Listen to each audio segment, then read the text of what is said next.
News చూస్తున్నాం. ఢిల్లీలో tension వాతావరణం నెలకొంది. ఢిల్లీ ముట్టడికి పిలుపునిచ్చిన రైతును పోలీసులు అడ్డుకున్నారు. ఢిల్లీ వైపు వస్తున్న పంజాబ్ హర్యానా రైతులపై టీఆర్ గ్యాస్ ప్రయోగించారు.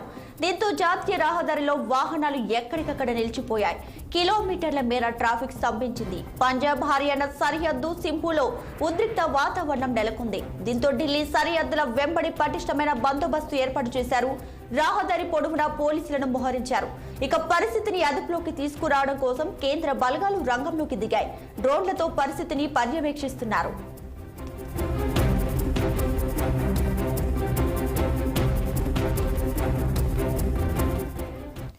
రైట్, ఇక ఇదే అంశంపై మరింత సమాచారాన్ని మా ప్రతినిధి సురేందర్ అందిస్తారు. ఫోన్లో సురేందర్.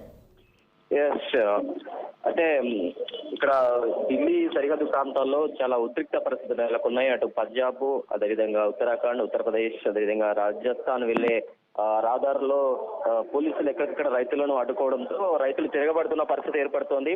అయితే ఈ తిరగబడి బారికేడ్లను దాటే ప్రయత్నంలో భాగంగానే పోలీసులు టీఆర్ గ్యాస్ ప్రయోగించడం జరిగింది. అయితే ప్రస్తుతానికైతే పరిస్థితి కొంత అదుపులో ఉన్నట్టు కనిపిస్తున్నా కూడా రైతులు చేతుల్లో రాడ్స్ అదేవిధంగా కట్టెలు లాంటివి పట్టుకొని పోలీసులపై తిరగబడే ప్రయత్నం చేసే ఒక ధోరణిలో ఉన్నట్టయితే స్పష్టంగా కనిపిస్తుంది. అయితే ఈ రైతులను ఎట్టి పరిస్థితులు కూడా దేశ రాజధానిలో అడుగు పెట్టలేకుండా ఉండేందుకు పోలీసులు దేశ రాజధానికి అవతల ఒక 50 to 100 కిలోమీటర్స్ దూరంలోనే ఎక్కడికక్కడి రోడ్లపై బారికేడ్లు అదేవిధంగా సిమెంట్ బ్రిక్స్ ని కూడా ఏర్పాటు చేయడం జరిగింది. అయితే ఎట్టి పరిస్థితుల్లో కూడా ఈ ట్రాక్టర్స్ అదేవిధంగా ట్రక్కుల్లో రైతులను సిటీలోకి ఎంట్రీ కాకుండా చేసేందుకు పోలీసులు పకడ్బందీ చర్యలు తీసుకుంటున్న పరిస్థితి ఉంది.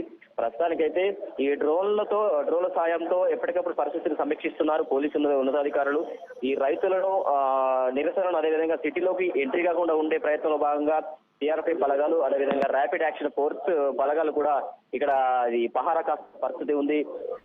దీంతో పాటు ఇప్పటికే ఈ రైతు సంఘాలతో కేంద్ర ప్రభుత్వం చర్చలు జరిపినా కూడా ఈ మద్దతు ధర విషయంలో సయోధ్య కుదరకపోవడంతో రైతు సంఘాలు దాదాపు 200 సంఘాలు ఈ నిరసన చేపట్టేందుకైతే ముందుకు అడుగు వేసిన పరిస్థితిలో కేంద్ర ప్రభుత్వం అప్రమత్తమైంది. ఢిల్లీ పోలీసులు కూడా ఈ రైతు నిరసనను దృష్టిలో పెట్టుకొని గతంలో జరిగిన హింసాత్మక ఘటనను దృష్టిలో పెట్టుకొని ఎట్టి పరిస్థితుల్లో కూడా ఇది మరింత హింసాత్మక ధోరణి వైపు నడిచే విధంగా లేకుండా కూడా పోలీసులు ఎప్పటికక్కడ చర్యలు తీసుకున్న పరిస్థితి ఉంది దీపిక.